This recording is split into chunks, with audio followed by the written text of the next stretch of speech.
Hello, யாருங்க நீங்க? உங்களுக்கு என்ன வேணும்? ஒரு தடவை போன் எடுக்கலனா திரும்ப திரும்ப கால் பண்ணிக்கிட்டே இருப்பீங்களா? ஆமாமா, இருங்க. வணக்கம்மா, நாங்க உதவும் கரங்கள்ல இருந்து பேசுறோம்மா. ஐயோ சார், எங்களால இப்போ டொனேஷன் கொடுக்கற நிலைமையில எல்லாம் இல்ல. மன்னிச்சிருங்க. ஆமாமா, இருங்க. போனை வச்சிடாதீங்க. நாங்க டொனேஷன் கேட்டல உனக்கு போன் பண்ணலாமா? காலையில உங்க ரோட்டு கடையில இட்லி சாப்பிட்டேன். வீட்ல செஞ்ச மாதிரி ரொம்ப நல்லா இருந்துச்சு. அதான் எங்க இல்லத்துக்கு தேவையான ஒரு மாசத்துக்கு காலை இரவு டிஃபன் உங்களால தரமா செஞ்சு கொடுக்க முடியுமான்னு கேக்குறதுக்காக தான் நான் போன் பண்ணேன்.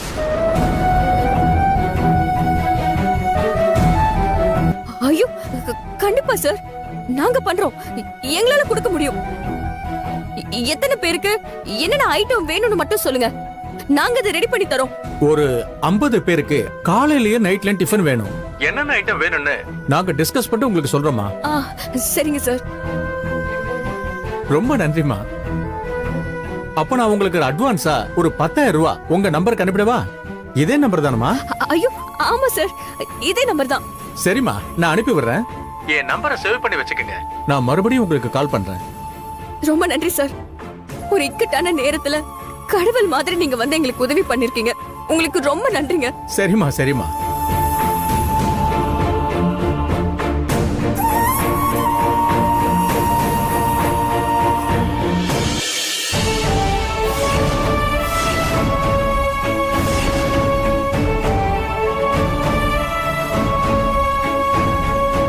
சார், நீங்க சொன்ன மாதிரி நான் பேசிட்டேன் சார்.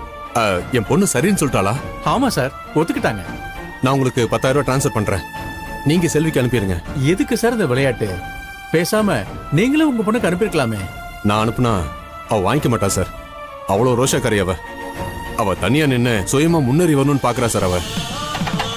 ஆனா அதே சமயம் அவ கஷ்டப்படுறத என்னால பார்த்துட்டு சும்மா இருக்க முடியாது சார். ஒரு அப்பாவா அவ முன்னேறி வரதை நான் பார்க்கணும். அதுக்கு அவளுக்கு நான் உறுதுணையா இருக்கணும் சார்.